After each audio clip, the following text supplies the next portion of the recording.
Hello, everyone. We're going to be discussing the big news in Google and SEO today. Everyone is talking about it on all of the digital marketing websites, podcasts, forums, Facebook groups, etc.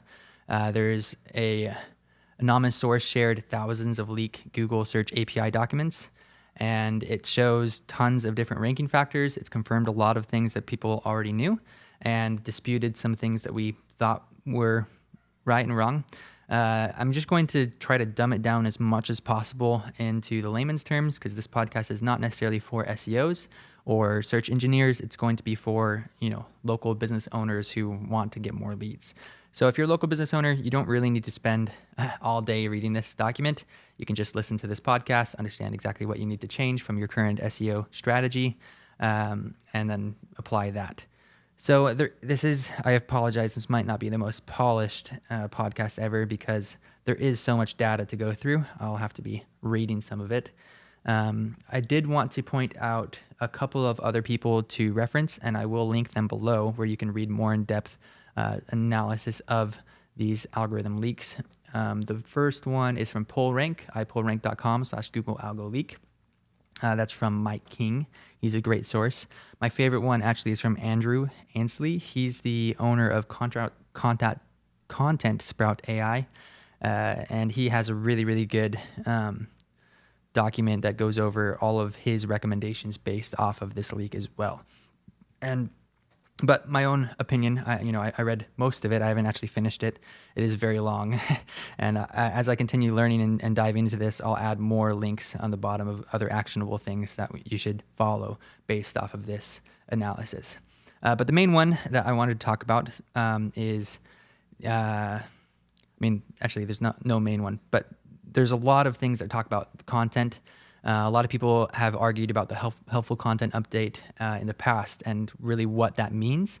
And this really gave a lot more insight on what helpful content is. Google talks about what's spammy, what's not spammy, how they categorize different sites. They categorize video sites if 50% or more of the pages have videos. They categorize it as small sites, blogging sites, etc. They also talks about keyword density. Like a lot of people argue what the perfect keyword density is, but that's one of the spam ranking factors, or spam factors. How they categorize spam is if there's too much keyword density, if it's too keyword stuffed, if it looks like it's spun. A lot of the other parts hinted at how duplicatable the content is. They want one of the factors seems to be if the content is hard to write, then it will rank better. So like having more unique graphs, unique images, authority, having an author profile linked to it. It also talked about domain age, how old the domain is a factor. There's lots of other things. Let's look through my list. One of the other recommendations is to avoid indexing, like pushing through indexers. If you're using SynBite or Index Me Now, I would suggest not pushing all of the pages to be indexed at once. Use a drip feed indexer to make it look natural. It talked about embeds a lot. Definitely use iframes and embeds on other websites. Try to embed your entire website in other authoritative sites and in your link building efforts. Talked about link building quite a bit. One of the interesting things that Andrew pointed out was the suggestion that niche edits were not as valuable as guest posts. In my opinion, in the past, niche edits I thought would be just as valuable, if not more valuable than guest posts, because they have the domain age. The article age, and an article that's already ranking and getting traffic, in my opinion, would be more beneficial than a brand new link. But according to this, guest posts that are new content is more relevant than an aged link that's from a niche edit. Another thing was about the link building velocity, how often you get links. You shouldn't just get a bunch of links at the beginning. A lot of white hat SEOs, they don't believe in link building, and so they'll only build out the original citations. And then if you get a bunch of links at the very beginning of your SEO campaign and then none after that, that is not the recommended way to do it, especially after this document.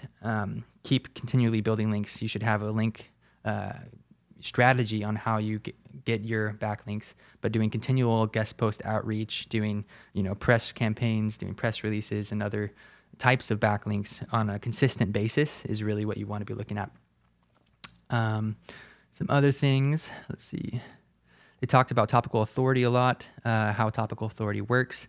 It really, in my opinion, I see some people make location and neighborhood pages where they'll talk about, they'll use plugins to pull in data from Wikipedia about the town, the weather, etc. I don't think that's recommended. I've never done that, because I've seen some of those websites ranking for weather or driving directions to bus stops and stuff like that. Super nonsensical stuff.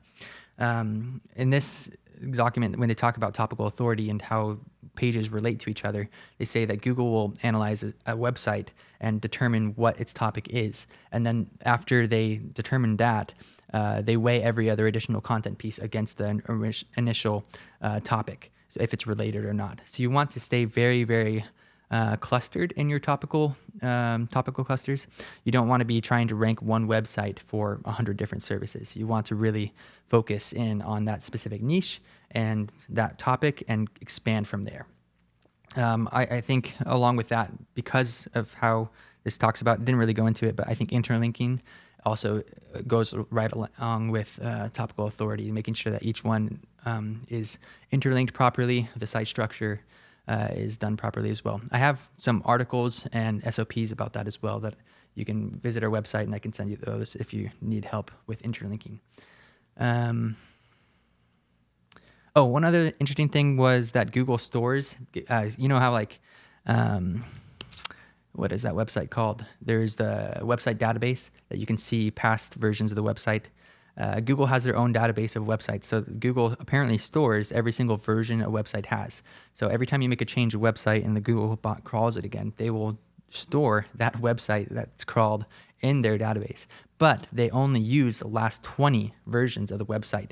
So the last 20 versions of the website they use, and because they're storing it and they look at the last 20, that then implies that they will also because they're looking at that affects the rank. That's a little bit hypothetical. No one really knows for sure, but they talk about how they only look at the last 20. And so I think if you are rebuilding a website and you don't want Google to be analyzing and looking at the expired domain or the old website or whatever, like for example, you had an SEO that was talking about super random, unrelated topics on the website, you want to get that out, purged from the system, I would suggest you make a bunch of website edits, index them again, get it crawled at least 20 times, every day, just make another change, get those fresh 20 in there of what you actually want to be Google to be looking at.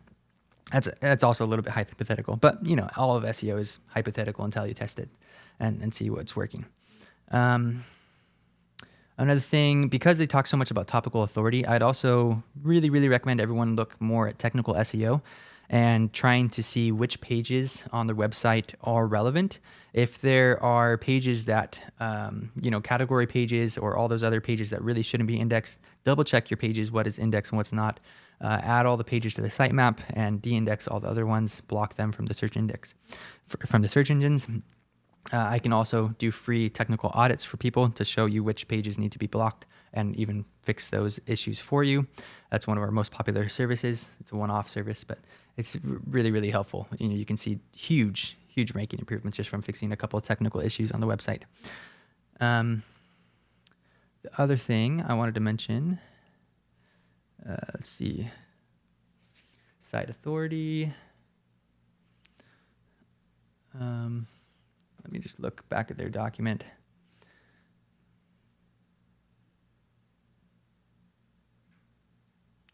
I'm forgetting what I wanted to talk about next, but I know there's a lot that goes into topical authority. That's the main thing that I was really looking at, is just how important topical authority is, making sure that everything's on topic and clustered properly. And I'll